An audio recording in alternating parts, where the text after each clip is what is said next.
The illustrious Jabba bids you welcome. I'm going to regret this. I'm Pete Mitchell. He's Peyton Jones. And this is the Church Planter Podcast, brought to you by Church Planter Magazine.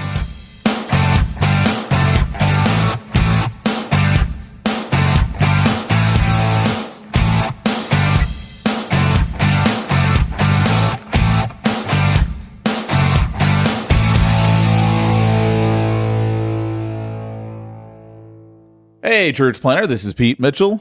And this is Peyton Jones. And you're listening to the Church Planter Podcast. You would think we finish each other's sentences by now, but...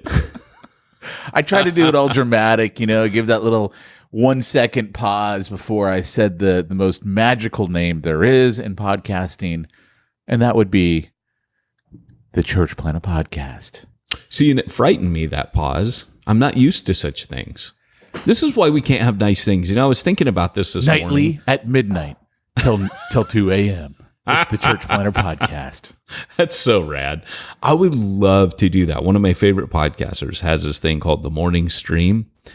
And I just tuned into that thing because they talk about, it's like Seinfeld, the show about everything and the show about nothing. You're talking about me, right? Time. You said one of my favorite podcasters. Now, what is this podcast that I do that you're so enthralled with? Church Planter Podcast, of course. And, yes, but, yes. But you and I were talking about that. How fun would it be to just have a show where it's all smack talk? But I'm in textbook that's my prison. life. I am waiting until you come to the dark side and forget all of this church planter stuff, so I can just be like, yeah, I get to have fun. That's it on the podcast. Well, the problem is I want to do all these nerd podcasts. I want to do a World of Warcraft podcast. Dude, I still think it's funny. You came to me saying we need to do a World of Warcraft magazine. I'm like, dude, I think that's a great idea. Have fun with it. Let me know how it goes. And you're like, no, I need you. I'm like, nope. Have fun with it. Let me know how it goes. So for those of you that don't know, my secret to ministry in all these years, not burning out, not quitting, not, sabotaging my own life and marriage, is video games. And I'll tell people, they'll say, hey, what's the secret to staying power? And it's not video games. It's anything you can do that just kind of gives you that little window of feeling human again. Because so many church planners and ministers, everything they eat, sleep, drink, and breathe their church nonstop. And they start feeling non-human. I mean, I think that's kind of why God gives us a wife, why God gives us a husband, why God gives us kids, is so that we can actually just be human beings, go do human being stuff for a little bit. And hobbies. I just want to point out, God didn't give me a husband. I'm just going to point that out. Well, we have women listeners, and I was quite proud of myself. We have a woman listener. I think let's couch this correctly. Do our wives count? I mean, even my wife doesn't listen, but she tunes in sometimes. My wife just would checks never, up on us. You've got a special woman. My wife is like, okay, whatever. She does not care what I do. Yeah, like when I come to your kid's party and they're like, who's that dude? And you're like, oh, one of Pete's foosball friends. Oh, you? No, my kids love you. You're Jesus steak, remember? No, I mean the other adults at the party that want to know, who's that guy? No, they're like, wow, Pete actually talks? That's what happens when they see me with you. Wow, I didn't realize Pete ever said anything. Yeah, Not much. But yes, he does talk sometimes. We should actually throw in, if this is your first time joining us on the Church Planter Podcast, this is what we affectionately refer to as smack talk. This is how Peyton and I do friendship. This is our catch up for the week. And you get to be a part of that. And that's usually about 20 to 30 minutes on the long side. And then we get into your church planting goodness. So stick around. So what's funny, Pete, what's funny about that is that, so far they're just like, oh, this is like the banter. I've come onto the podcast. It's the banter. And no, it is so much more than the banter. And this is about the point at which other podcasts stop. And I was thinking about this today, that the difference between our podcast and I love Carey Nieuwhof, right? I don't listen to. I was on that podcast. Funny enough, I was episode 100. If you want I to hear think it. he was on our podcast, or at least we did an interview with him. I don't know that we ever. You know heard what's it. so funny? You and I. So we have a great relationship with Carey because when nobody knew who I he like was how you say we have a great relationship. Like I've ever had anything more to do with him other than that one interview. You both have ginger hair. Right? So it's like, You know what? there's that bond. You cannot say that word unless you are a ginger. You cannot use the term ginger. What do I say? What's the I don't decent care what term? you say, but that's not the word you get Auburn. to use. Only Auburn? my people Auburn? can use it. I didn't say you're both gingers. Now that would have been, you 'cause there's can't even use the word in a sentence. There is a concern from us shall I say, Auburn-haired people about gingerfication, this process whereby things are being taken over through the gene pool. Gingerfication. That's the greatest word ever. That should be our title right there. If I could spell it, I would. Spot. It's rad. So, but what was funny is we didn't know who he was. And so early on, we were like, wait. Let's not say we. I don't know who anybody is. Like no one like, thinks. I still don't know who he is. People are not like, hey, that Pete guy, he's the guy you go to if you want to get connected in Christendom. He knows everybody. No, that's Peyton. Well, what was funny, dude, is that, we were, back in the early days of the magazine when he was just getting started. We didn't know who he was. Somehow, I think I read something by him online. It was like the first year of his blog. And I reached out to him and said, hey, could we use that in the magazine? That's it was something about like reaching the next generation. He's really good on that. And then every so once in a while, we would go, hey, that's not a phrase, by the way. I'd say, hey, what about that red-haired guy? Let's use him again. And we would literally put him in there, and then we'd be like, what's his name again? And trying to spell it, my word, right? Like now I can spell it. Didn't he like tell us my website is careynieuwhof.com? And we're like, I'm not sure how to type that into a browser. Can you spell that, please? He had a little trick that he would use, kind of like R.C. Sproul, where he'd be like, it's Sproul as in soul, not Sproul as in growl. And I can't remember what it was, but it was something about how to spell his name every time. And I can't remember what it was. Did you see that meme that I posted last night about I before E? The weird, where it's like Kevin. So funny. I've seen that one before. That's been out for years. My gosh. Come to me with the new meme. Come to me with the new meme, not these old memes. All right. Well, I wanted to read it, but Facebook won't let me in right now. Hey, I got put in Facebook jail with Dan Sams. But let me hold that thought. I'm interrupting my own train of thought here, which happens a lot. Squirrel. But I did want to say it's funny because I listened to Carey every blue moon, and like he did a fantastic one with some marketing chick from Chick-fil-A. No pun intended there. You see what I did? But she was. It took me a while. I actually had to take a minute, and I'm like, "What? What was the pun?" And I'll be here all podcast, folks. Thanks for coming, and you've been lovely. And when you listen to Carey's like, you can listen to him because it's like he cares. It's like he cares. It's like he cares. He's like this, but he doesn't. Hey, everybody. I really love it when, and you're just like, this guy's nice. Like he soothes my soul. I have a friend, right? Like when you feel like you have no friend in ministry, you turn on the Carey Nieuwhof Leadership Podcast and you're like, he my friend. Like I have a friend. Like that's Carey cares. That would be my hashtag if I were Carey, Carey cares. Carey Nieuwhof. I don't know where all these puns are coming from. It's not good. And, but then I was, as I'm thinking this, I'm like, man, that's like the opposite of us. We're like the anti-Carey Nieuwhof podcast. We're like the podcast we listen to. And it's like, yeah, you don't get enough abuse in your ministry. Yeah, come back here, you scumbag. We'll beat you some more. It's not our like podcast. we've ever had Philip Yancey on and made him feel uncomfortable on our podcast. He didn't know the safe word. Oklahoma. We need to give a safe word to him if should he ever come on. That should be part of our instructions, like when we email out to someone, hey, here's how you get on with Pete and Peyton. Oh, and by the way, the safe word is Oklahoma. Oh gosh, that would be so great. I think it really would be.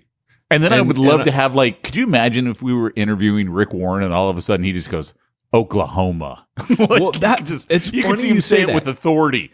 Because I could see him say, like, I was just, as soon as he said that, I'm thinking, who do you think, Pete, would be the guests who would actually use the safe word because they thought it was funny? And I think he's one of those dudes, for sure. Oh, absolutely. Absolutely. That dude was funny. He was super cool. I just like to drop in every once in a while that we had dinner with him. That's all. I know, right? Don't you say it as almost like it was an intimate dinner with just the three of us, not the fact that there were 80 people in the room and 10 at our table? Except at our table was like 8 people. Yeah. And we were 2 of them. We were a quarter of the people. I love how when we sat down, like I literally sit down next to him and we're like, am I at the adult table? Where's the kid table? I'm sorry, I picked the wrong table to sit at. That's how I felt. So I literally sit down. You weren't sitting down yet. I sat down first. There's one space. We are late. We go in. We sit in the back corner table thinking we're not going to disturb anything. I sit down. There's a space between me and not some to other mention, dude. this is for speakers at Exponential. And Right. I'm like tagging along with you like, yeah, I'm a speaker. I'm not a speaker at Exponential. I had no reason to be there other than they had food and I was going to get me some free food. They're like, hey, look, Carrie Newhoff. He almost made me spit out my tea on my computer, man.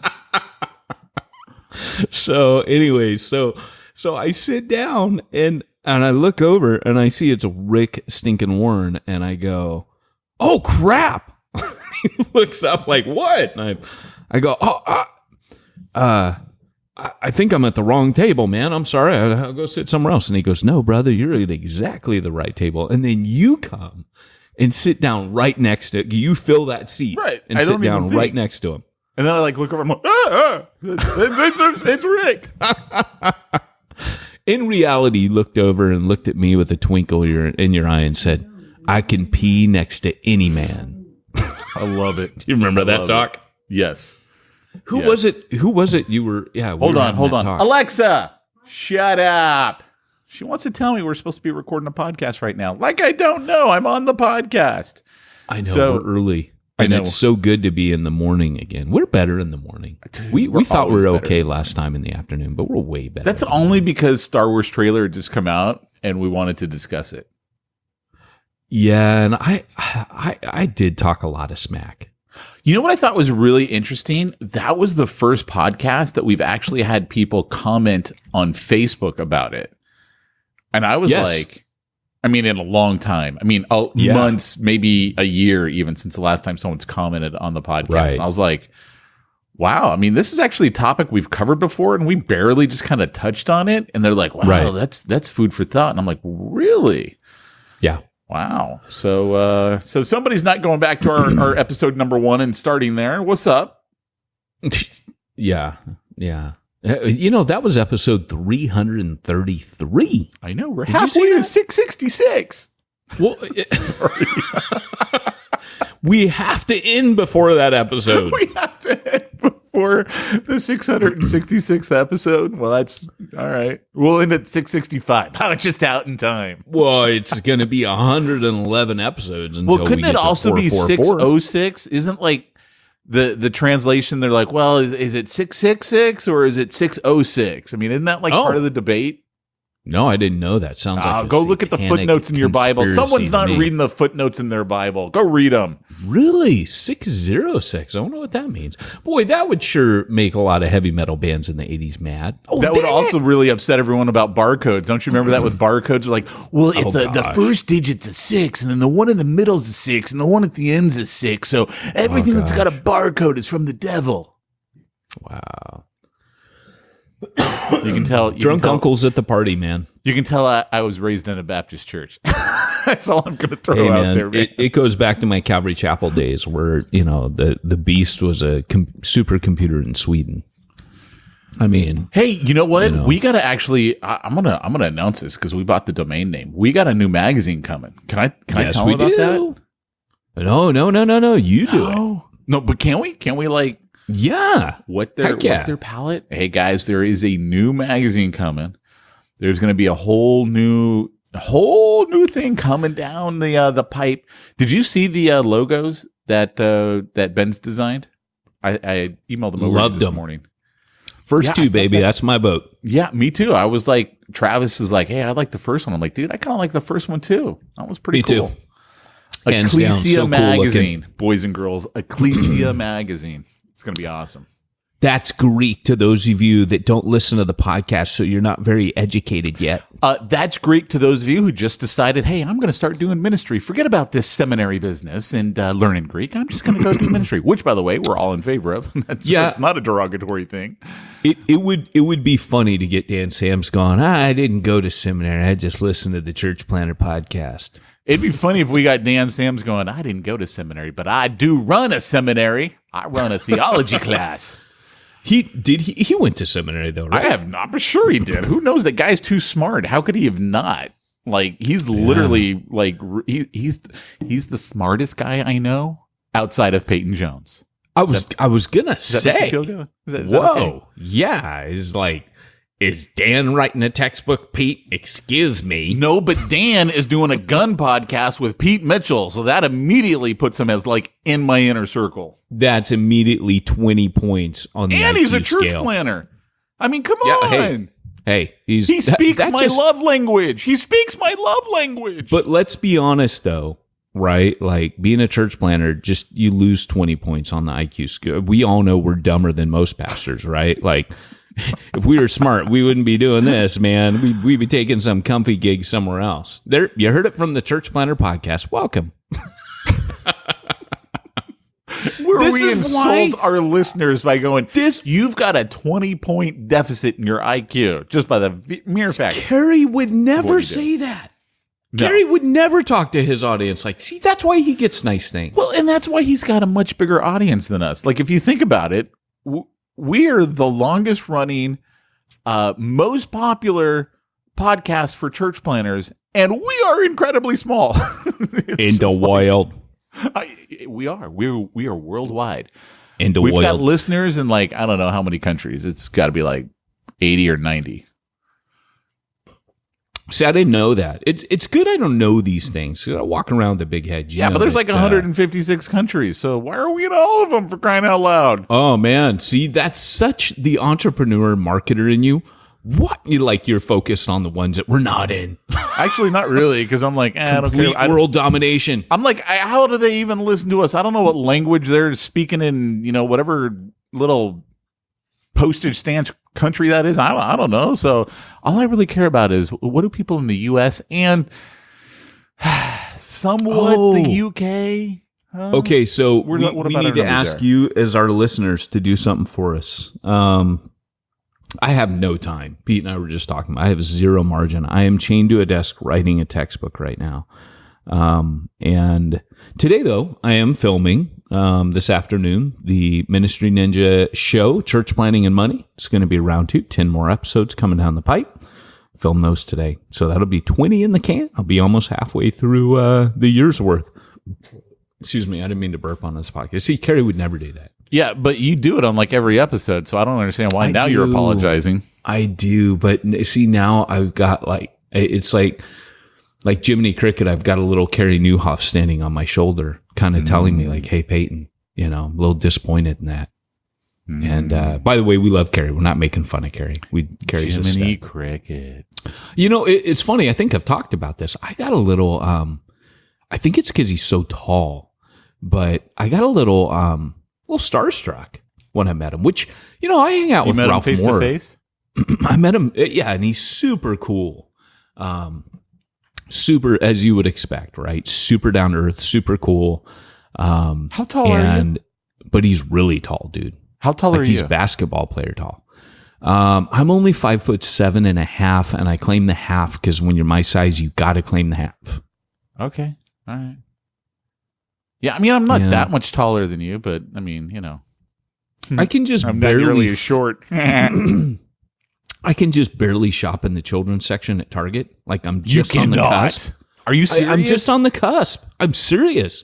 I remember once there was a shirt that I wanted when I was overseas as a missionary. I came back home and I was like, and now I was a lot fitter. I was running a lot. And so I had a little bit less body fat, but I was like, I totally want that Batman shirt. And they don't sell shirts. This is back when Target wasn't as cool as it is now.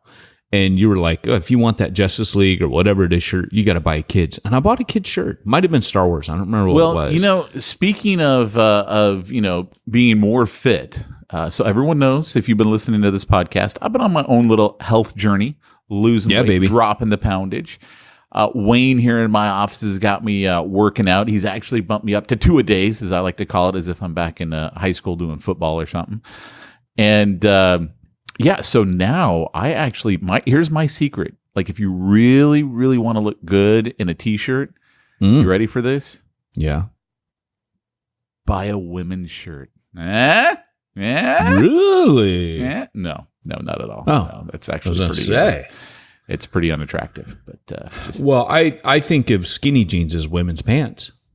Dude, here's true story on this, right? Since I've been in high school, I have never worn anything that wasn't either, back then it was baggy fit, right? Back in the 90s, those are the good early days. 90s, baggy before the fit. dark times. Right. And then they got to loose fit, it wasn't quite as baggy. It's now loose.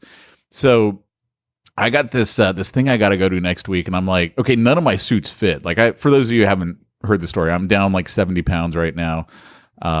Still got another probably 30 to go. So rad. And, so I'm literally, there's not a single suit I got that fits anymore. They're huge. Like I literally had to go buy a blazer just so I had at least a blazer. And I was like, look, I'm not going to spend money on a whole new suit because I'm not at my goal yet.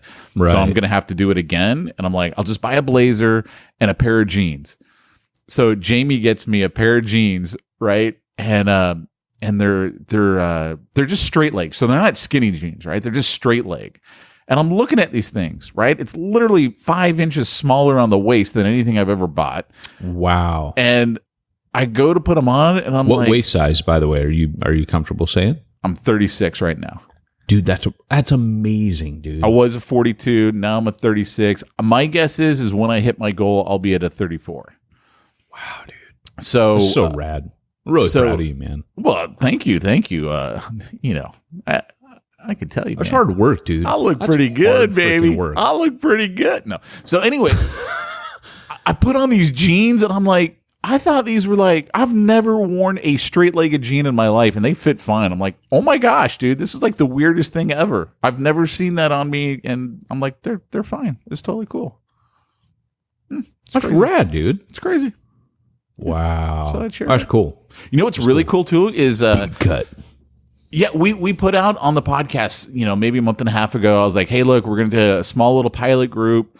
Any pastors that want to get in on this, we're going to do a little ministry health challenge. Wayne will personally work with you and get you set up. And some of these guys are having incredible success. Like Wayne, the one guy, how much does he lose?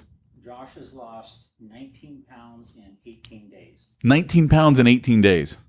No way. One of our pastors, yeah.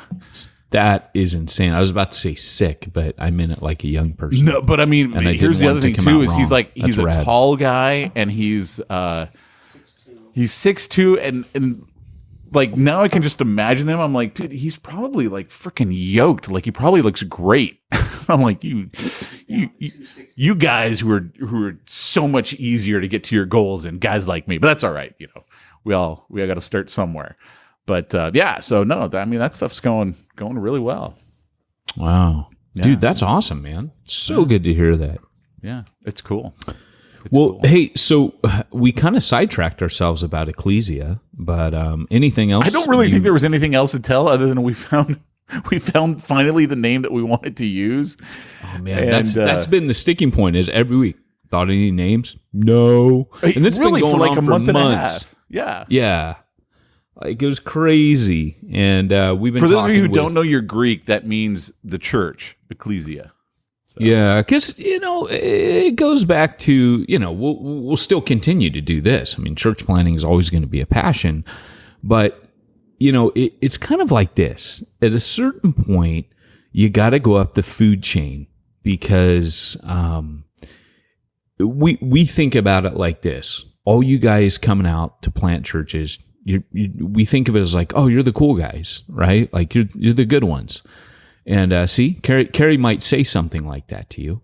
But the reality is, these other guys that are in established churches that planted 20 years ago, or they're servants of God, and maybe their church isn't growing, and they're faithfully holding the door, and they're being told, you need to be a movement maker, which is usually like a load of crap. And I hate to say that, guys, because I know it sounds sexy and cool, but it's just trendy to say it. And the reality is, you're not going to be a movement maker. I'm not.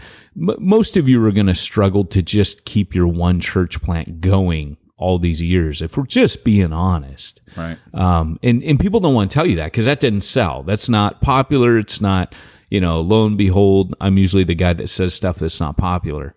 But the reality is, some of you guys are going to plant, and it's just going to be you and 80 people for the rest of your ministry. And that's okay. Like, you may never hit capacity where you're like, hey, I can multiply. And people are going to guilt you over that. People are going to make you feel less than for that. And you're like, you know what? I don't see how I can do that right now. Right. And hopefully with our ecclesia and stuff like that, we can help those guys. Right. And that's because I also have a heart for those guys, the guys that feel stuck, the guys who want to quit, the guys who are stop going to the conferences because they hear all this hype and pizzazz, and they're like, yeah, but I'm not seeing it. And yeah, I bought your course on such and such, how to break the 200 barrier, and I just laughed the whole time. Like, yeah, I've tried all that. None of that worked. You know what I mean? Like, yeah. I have a heart for those guys. And I think sometimes we have to go back and we have to rewrite what success is, what it looks like. And it would kind of be like telling a guy with no legs, like when you tell the average 92% of church leaders out there that they need to be movement makers. That's like going into a rehab hospital, finding a quadriplegic and telling him, you're going to be a gold medal winner in the next Olympics. That's God's calling for you. And it just, I don't think people check that enough. I don't think people talk about that enough and say, right. whoa, wait a second. Not everybody's called to be the Apostle Paul, right? Like Paul, for every church that Paul planted, there was a team he had to leave behind who were going to be there for decades. Like, let's talk about that.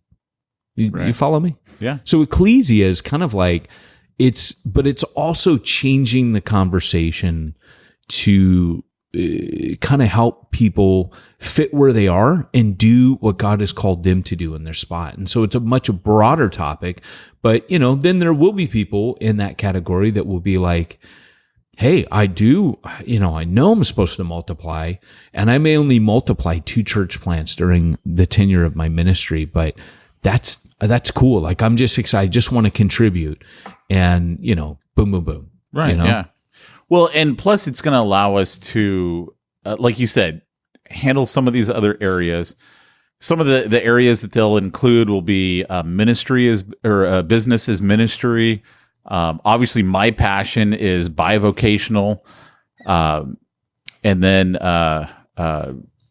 oh gosh, man, I always forget. Theology, best pastoral practices, some how-tos, some ministry life hacks. Like, there's so many cool things that, we'll be able to share which are, in many ways what we're already doing. But church planners, we always consider you kind of a special audience. So and here's kind of the funny quit thing. You church planner. Well, here's the funny thing, because you and I have talked about this, and I was talking with Caesar Kalinowski about it yesterday or the day before, and that is church revitalization.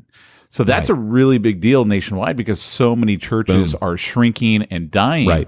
Right. And it was funny because when I was talking to Caesar, and he goes, yeah, but when you start getting into church revitalization, all guys want to know is basically, how do I move Christians over here from this church over to my church and, get the numbers up so I can get the tithe up or whatever. Of course, he didn't mean that for everybody, right? It's just that is what a lot of people who were thinking church revitalization, how do I keep this building that's basically empty from closing its doors forever? Because this is my gig. This is my job.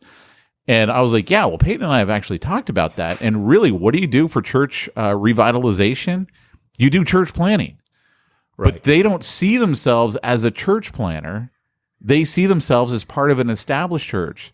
So you got to meet them where they're at, and then let me show you how to basically revitalize your church by implementing these church planning strategies and techniques that we have to do over here on the church planning side. And I go, Caesar, for you're the missional community guy.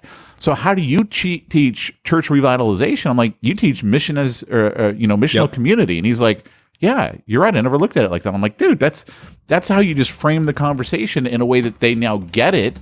And you start to incorporate that DNA in there. And so Ecclesia Magazine really gives us that opportunity to hit people who wouldn't normally hear the message of church planning, but they will be open to it because, it's not under the framework of church planning, but we still get to do all the church planning stuff and keep all that stuff going. Like all of the church planning conferences, like what people don't realize is like less than 25% of the audiences are church planners. Most of them are senior leaders at churches or churches that think about multiplying, or like you said, churches that go, hey, I just want to, I feel like you guys are talking all this mission, like I could benefit from that. So I'm coming along.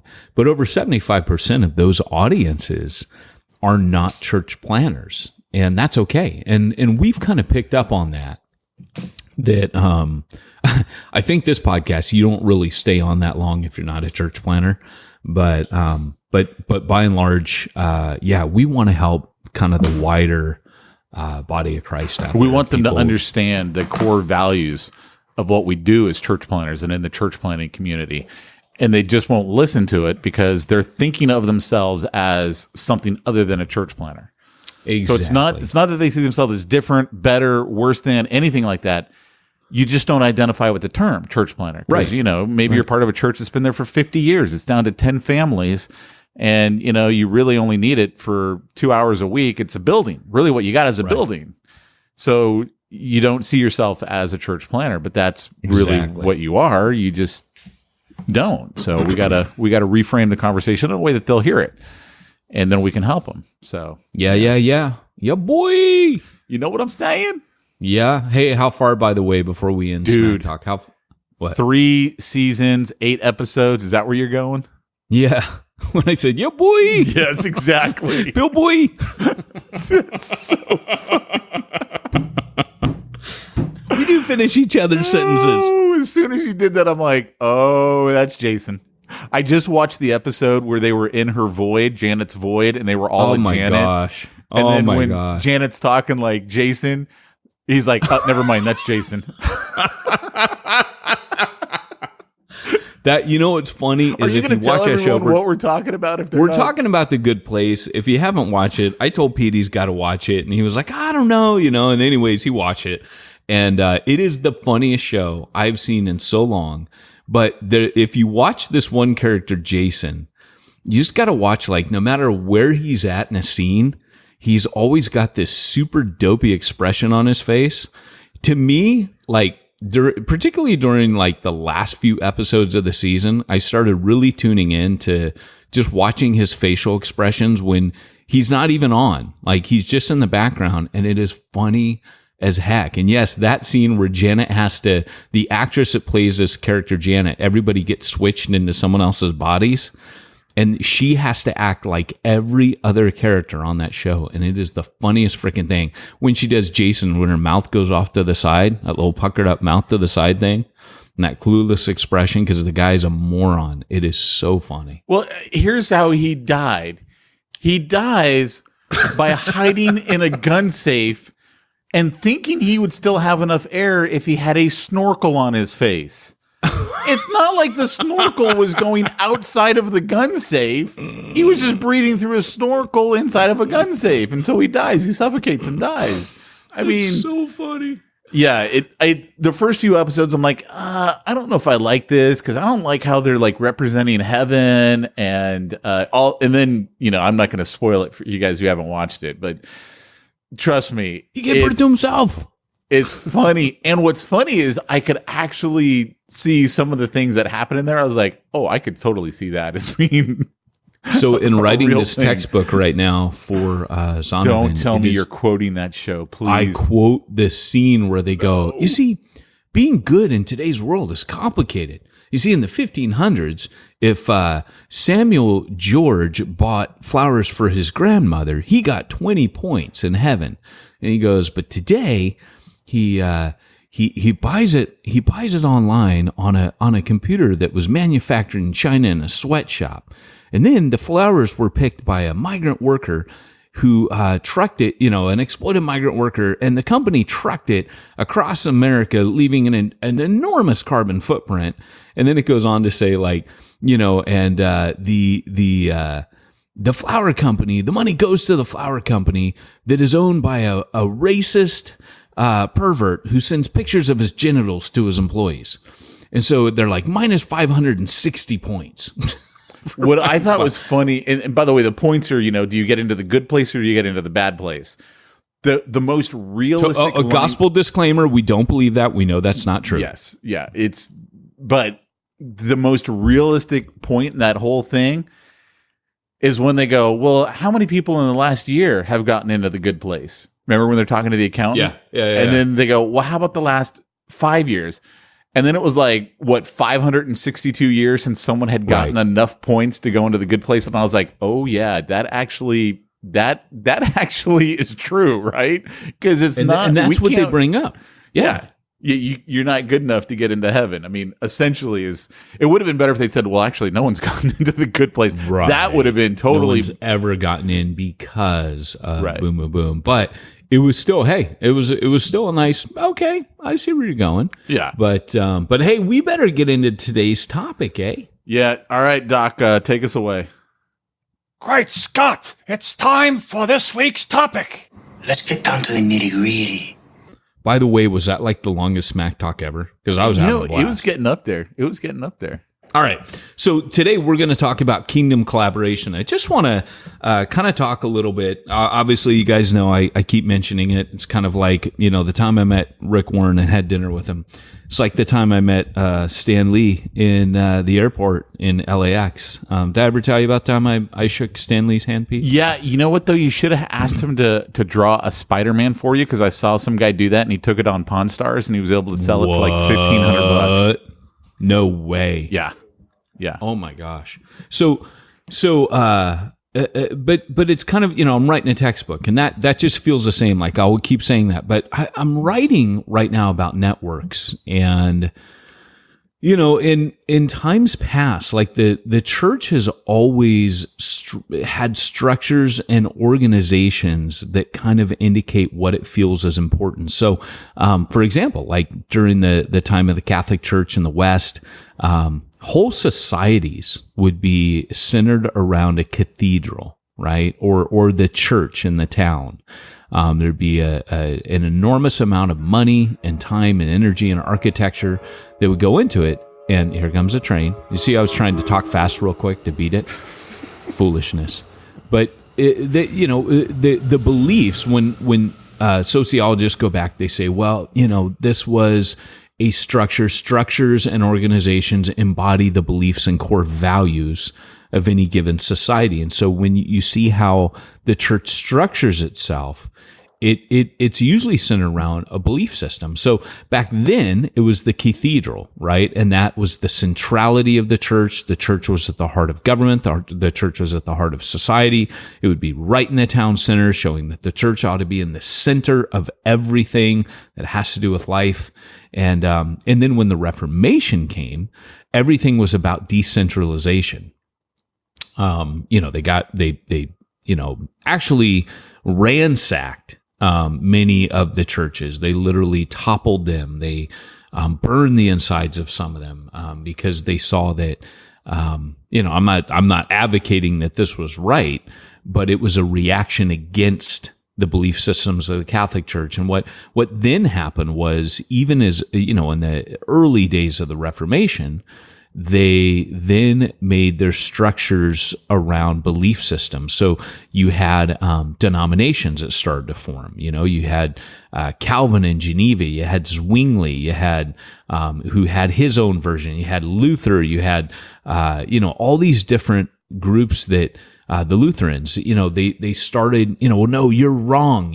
Zwingli and Luther differ on transubstantiation, whether the body and blood is literally the body of Christ, or is it symbolic? And of course, Luther famously starts banging on the table, "This is my body, this is my blood." And they get in this big heated argument, and there's councils, and there's all these debates, and everything became about sectarianism. Right? And so Protestantism, whereas like the Catholics had the cathedrals, Protestants had denominations, right? Because you don't have Catholic denominations. You have the Catholic Church, right? For Protestants, it's been about schism over belief systems. So you would say that today you wouldn't look at the physical structure of the church. The church doesn't care where it meets. It can meet in a park. It can meet in a warehouse.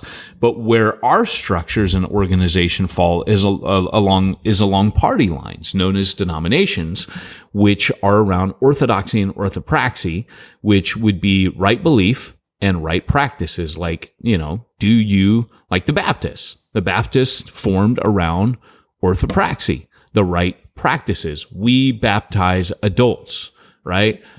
We don't baptize infants. So the church, the Protestant church, in a big way, has been very sectarian, if you want to put it that way. Well, interchurch planting, right? Where am I going with this? Interchurch planting. Over the last few hundred years, church planting has been largely sectarian. And today, what's happening with this generation coming up, and some of you will know this, some of you out here, you are what I'm about to describe.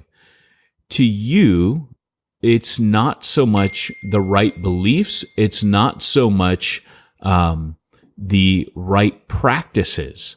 And within the realm of orthodoxy, like primaries, primary orthodoxy, things like the Trinity, things like the virgin birth, the Apostles' Creed. I'm not talking about that. I'm talking about secondaries. Like, who do we baptize, right? Like, let's talk about sanctification, right? Wesley's view or, non-Wesleyan view. Do we ordain women or not, right? All these things that you can divide over. But for the church, you keep getting yes, text it's just freaking like, dude, stop texting me. I don't know how to, because right now, like every one of our listeners is like looking at their phone, going, "Is that my phone texting right now?" I know. I thought I had it on vibrate. What's up? No, it's because I'm using my laptop, and I don't know why it's doing that. I've got all my sound going through my headphones, but for some reason it's doing that. Except for that. Except for that one thing. Yeah, it's chiming. So anyways, all that to say, today's church planner, and particularly the next generation of church planner, doesn't give a rip whether the plant that they're planting is a Baptist, a Methodist, a Lutheran, unless they're party line holders. But that has been eroding, because the new structure that the church is starting to form around is what we would call local networks. So local networks would be look at Brian Sanders. Did you just drop your coffee? No, I just hit my freaking. Who's ironically texting me is Chris Langham saying, "Hey, let's swap microphones," because he ordered this microphone that I cannot stand, and he wants to trade me because the pop filter that he got for this microphone doesn't fit this weird space curvy highfalutin mic stand. So it gets knocked off if you breathe on it, which I frequently do breathe on it. But anyways, so going back to this, the structure is changing. Denominations are starting to become less and less important. I was reading something by David Fitch, who's a missiologist, who said, "Hey, when I got together a few years ago, and almost every single one of the heads of denominations that was in the room said, we're tired of investing in traditional church planting where we used to, because it's largely sectarian," but they said over 90% of them fail. And that's been our track record. And because over 90% of them fail, we feel it's a waste of kingdom resources. So one of the things that to me, some of you guys know, and this isn't a commercial, I'm just mentioning it. I started something called Citywide training, which is where you come together. No. Give them the full name. It is not Citywide Jump School. It is Citywide Church Planner Training. And it's basically the idea that you collaborate across networks, across denominations, and across all these other party lines to say, hey, we just want to see church plants in our city, right? Because it's kind of like, hey, we're kingdom-minded. There's a great chapter by a guy named Tom Bernardo, who wrote a book, and I'm trying to remember. I'm interviewing him tomorrow on this book, and I'm blanking out on the title, so you have to go over Ministry Ninja to get it. But it's see it's what something. He did there? See what he did there? I think it's called The Truth About Church Planning, and it's with Zondervan. So he literally has a chapter. It's a brilliant title. It goes, "We're kingdom minded until you show up," right? Because you're the church planner, and until you show up, we're a kingdom. And once you show up, it's like it kind of like it says, church plant in my city, to God be the glory. Church plant in my neighborhood, that's another story, right? So there's this. I would say this weird. It sounds good when we say, "Hey, we're kingdom," and when it comes down to it, like I'll never forget how much grief that I took for basically like, I'm not going to go there. I'm not going to go. I'm going to hold off. You know what I'm thinking. But I'm going to hold off. I'm not going to fight. I'm going to behave. I'm going to calm down. I'm going to wait a minute. Hold up. But I got a lot of territorialist thinking like, oh, what are you doing over there with that new breed? And the reality is, I would tell people, hey, new breed's no threat to you. New breed's not. But again, when we plant, nowadays, if it's sectarian, it's Paul says it's sectarianism. No, right? I'm with Apollos. I'm with Paul. I'm with this. And this next generation's starting to see through the sectarianism. So like, for example, certain networks will tell you, you can only be a part of our network. You can't be a part of another network. Oh, why? If you're with our denomination, you can't have dual affiliation. That was when I first joined the Southern Baptists. It was because they dually affiliated. Right. And I was like, hey, that's rad. Like I would literally, like a race car, put every denominational sticker on my church plant if they would have it. I'd be like, hey, yeah, you're all welcome, man. Let's plant. Vineyard, boom, pop it on here. Presbyterian, boom, slap, pop that on there. Methodist, slap, pop it on there. Let's do this. Come on, let's kingdom collaborate. And this next generation, that is how they are. The young people today don't care where they get the support from. They're just saying, support me. And, there are guys out there that are just out for a money grab. But there's also church planners out there that are like, no, I just want the coaching. Like New Breed, people would come to us from other denominations going, hey, and this is all changing now. I mean, that was part of the work that I did with Southern Baptists was through Mac Lake, helping to bring them training. But the reality is, most guys out there, they would come to New Breed going, hey, we just want training. We don't want money. And over the years, noticing trend, and one of the refreshing people come be like, so we want New Breed not here to have you us. New Breed is here to support you in doing your thing, which is church planning. And I really think we're entering into a time, Pete, where long as the church plant, as long as it's about the network or the denomination, rather than about what's happening on the ground locally, then we're missing the boat. And I think this generation seeing. It's kind of like church planting isn't about Jesus anymore. It becomes about the church plant. It's like a place where like your focus is off, right? Like you've got your eyes on the wrong thing. It's a type of idolatry, right? It's kind of like in the Old Testament, they melt down all this silver in the book of Judges, and they melt idol, Lord, the Lord our God, or like the golden calf, Lord, the Lord God delivered us out. You're saying all the right things, but that's actually idolatry. Your eye thing. Your eyes are on the wrong thing. And that's what happens in church planning. Church planning is never meant to be about a church. I'm reading Brian Sanders' book where he writes about networks. And trying to remember what it's called. I think it's called Microchurches. And I'm reading so many books right now, Peter. It's crazy. But his book, that's funny because I'm actually watching so many TV shows right now. It's totally crazy. That's so rad. I'm reading at an unprecedented rate right now. I can't believe how fast I'm reading, and it's all driven by fear to like, I'm not going to get this book done, man. Faster, must go faster. But it's a, I really think we're in a time where people are going to stop caring about the broad network, like the network that's nationwide, that, kind of like if you plant, you have to give us like 5%, 10% of whatever your church takes, so that you can keep the network going. Church plant serves the network. I think what's going to happen is in future, you're going to look at church plants, that are going to be crossing the aisle and working together collaboratively to plant together in a city or in a local area, maybe a county, like picture like the county of San Diego or county of LA or like wherever, New York City.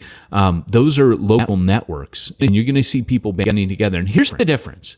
Whereas I said like the old kind of structures and they were organized not around, the architecture like in the Catholic Church, but in the Protestant Reformation, it was organized around belief, and then eventually it became organized around, practice, orthopraxy. This is the right way to take the Lord's Supper, or this is the right way to baptize. What it's organized around in the future is mission. And people are just going to say, I don't care how you baptize babies or not. I don't care about how you take communion. I don't care about who and what you ordain. What I care about is, are we reaching people for Jesus? And that's where the local network comes into its own, because the central focus of that is mission, the Great Commission, the whole reason the church is still here. And I just think somehow that is closer to God's heart. When Paul says about sectarianism that it's carnal to say, I follow Paul, I follow Apollos, I follow Cephas, he says in that context, therefore there must be differences among you, and these are secondary differences. These are secondary opinions. I mean, when you look at the church in the New Testament, I kind of feel like everything we have today, like Pentecostalism, I just see that as like the Corinthians. The Ephesians, I see them as like, kind of like a more word-based, where they don't have so much experience. That's what they're struggling with. Paul goes, I pray for a fresh spirit of wisdom, revelation. Like every cross-section of the church today this existed back then. There were different flavors of churches, different types of churches, different things going on in different churches. And, there wasn't one size fits all in the early church. And there isn't today, but the mission of the church was the central driving factor. Interesting. I know I told you it was like a little egg-headed today. So let's just take a couple of minutes then and address what are you suggesting in how you work with other local churches? Like, let's give them some practical application on all of this. So one of the things that I think, and this is part of what we're doing with Citywide, we're actually formalizing this because, gosh, like when I first started church planning, I started with a bunch of people all over the shop. I had Arminians, Calvinists, I had Pentecostals, Cessationists, and I had a very well-respected guy that I to this day respect. And if anyone was going to scare me, he was going to scare me. He was the equivalent of like a Tim Keller for the UK. And he just said, Peyton, that won't work. He was one of my seminary professors. He said, that won't work. You guys have to be unified on all these things. And I thought about that, and I came to my belief and opinion that no, mission is the centralizing figure, because I laid it out on the very first night. Guys, I don't care about all these secondary things. I care about two things. I care about glorifying Jesus and reaching the lost. And if that's not enough to unite us, then we got big problems. And that worked, right? It went down like a charm. So then I said, look, here's my tradition. I'm bringing my pets to war. No one got to bring their pets to war. We were going to war on enemy territory. We were taking captives, and we were focused on reaching the lost. And nobody owned the church plan. I even said, hey, I don't care if it's here in a year. All I care about is reaching the lost. And if they want to filter into other churches when we're done, I'm cool. And by the way, that's the first thing. The first practical thing is don't ever make the church the focus. Make mission the focus. That's a crucial difference. Making mission the focus. If you make mission the focus, a church will come out of it. Right. If you make church the focus, mission won't necessarily come out of it. And your church plant will probably die because mission wasn't the focus. So that's the first thing. Mission, we know it biblically, we know it practically. Tell Chris we don't care. I'm keeping the microphone, dang it. No, that's a notary who's coming now. So anyway, sorry guys, I can't mute it, because if I mute it, I'll mute all my sound. Then I can't hear Pete. Let's not do that. He's talking. No, let's not do that. Which is not happening, which I hog this all the time. But the second thing is to look at funding. Church planning's free.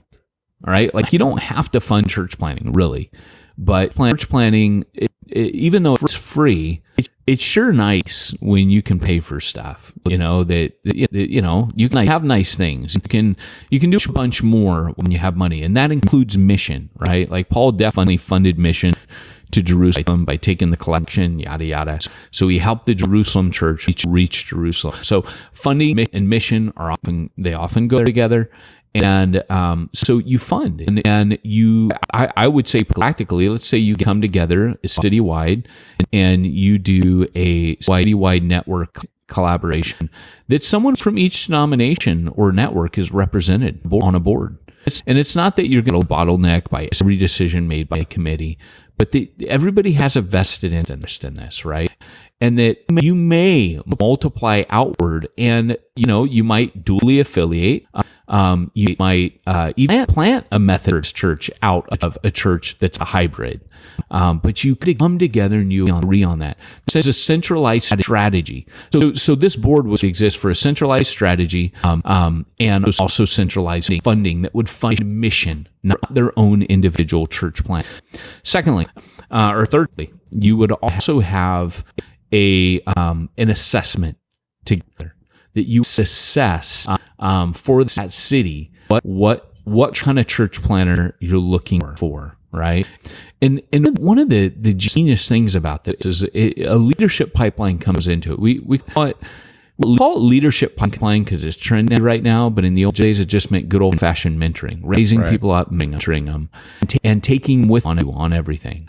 And so, if you're like Presbyterian, you got for a Presbyterian. If you're a Methodist, you got to go to a Methodist seminary. And it's not that you're circumventing all that. That can all be done still. But you're championing. Like, maybe you say, hey, well, we've got this guy. We don't think in this city we have enough, impetus to get a church plant up and running. But it did something together, and it grew. We could multiply, and that church could have a grandbaby that would be a Methodist church, or it would be something. And this is kind of what I'm saying is churches are shared by these networks and denominations. What's the harm in that? Where it gets tricky for denominations is if they've put, again, the church in a place where the church exists to serve the machine of denomination, rather than the denomination exists to serve the church. Right. And what we're finding right now is the denominations are shrinking anyways, and they're having to do staff cuts, and they are starting to wonder, have we got this the wrong way around? I was recently in an annual meeting for a denomination, and I sat in and I heard these exact thoughts being communicated. We've started to wonder if our people ought to just be pastors or bivocational ministers that are serving the denomination, but no, they're no longer fully funded because it's so top heavy, and it makes it so that the local church have to feed the corporate machine.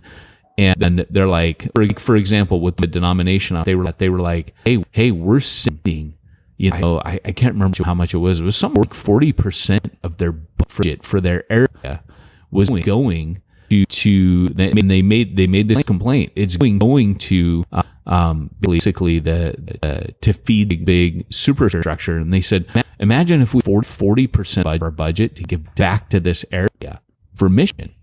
And everybody just groaned like whole crap when you put in that kind of perspective. That's amazing. So this is why I'm saying local networks are probably the way of the future. And it's what you had in the first century. For example, when you asked me to flesh it out a bit, I know we got to wrap up here. But when you asked me to flesh it out a bit, you've got, Ephesus is the hub. And it plants the 7 others of Asia, obviously destroying a volcano. There were 8 originally, but by the time Revelation's written, there are 7. So you have the 7 of Asia. They all come out of Ephesus. They all planted teams, multiply outwardness, pattern, graphically. If you look at the order that Jesus mentions them, scholars think that order in which planted, it just branched out in a circular spiral pattern from Ephesus, which was the hub. And so that would be the existence of a local network planting that was hardwired for multiplication. Their leadership pipeline was put in place by Paul, who was lecturing David Hall in the Hall of Tyrannus, and he was literally he was creating a church planner factory. So that's a local network. So much so that Jesus addresses them as a unit. So talking about organizational structure. That seems to be an organizational structure that just recognized in the first century. And it was based around church planting / mission. Mic drop. Cool. I dig it. So in other words, reach out to others in the community. Just sum it up with that, or what? Yeah. It starts with a meeting. It starts with a meeting of saying, "Hey, we want what we want to do," and again, citywide. I literally did start this podcast thinking, oh, citywide. You can go to ministryninja.com and you'll find you can email us, hey, because I haven't actually this publicly. We literally launched our first training thing citywide, but it would start with a meeting, and we're going to be putting all these materials together. People do this stuff. Training I found is always the centralizing factor for people. So you train together, you assess together, you train together, and you have a local network that was formed out of the planters that have trained together for a year. It forms itself, and again, that kind of just governing the body is a local network. It doesn't belong to any one of those denominations or networks. Literally would be something like when you see something called the San Diego Church Planning Movement or the Los Angeles Church Planning Movement. Typically in Southern California, Stadia put those together. Stadia would be first to say now. Back when we did, we operated differently than how we operate now. Now we do this, and it's less Stadia, whereas back then it was about bringing you Stadia. Now no, it's about that. So that's how it starts. Hold a meeting. Local leaders. It's vision. Going. So let me just correct something that I said earlier. This is from Revelation 18:18. This for wisdom. Let one who has understanding calculate the number of the beast, for its number, for it is a number of a man. His number is 666. Little footnote there. You go down the footnote. See the manuscript 6616. So. Oh man, I'm so glad you got that up. Yeah, hey, I mean, saying hopefully have 616 as your area code. That just means the whole area is doomed. Out of 616 call this. What? Oh no, just crossed my. I love it. All right. Pete, busy doing all the collaborations across networks, denominations. Even looking into citywide. You're quite a bit church planner. You don't have time for things like bookkeeping and payroll. How are you going to make it in today's world? I'm glad that you asked that, because I would go over to 616simplechurch.com. And I'd reach out to Josh Henry over there at simplechurch.com, and I'd say, hey, Josh, I need help here, Simple Church, my church. Can you help me? You know what he'd say? It's $16 a month. A month. Run away. It's not. This is the Henry, hey, thanks for being on the sponsor of the past. You guys over there. So next week, when there's no sponsor on the Church Planner podcast, we all buy. It's the best for show. Let's be honest. It is. Right? The second way into the commercial is usually better commercial. But hey guys, this has been Peyton and Pete reminding you, if you want the ones no one's doing, you need to go where nobody's going and do what nobody's doing. What?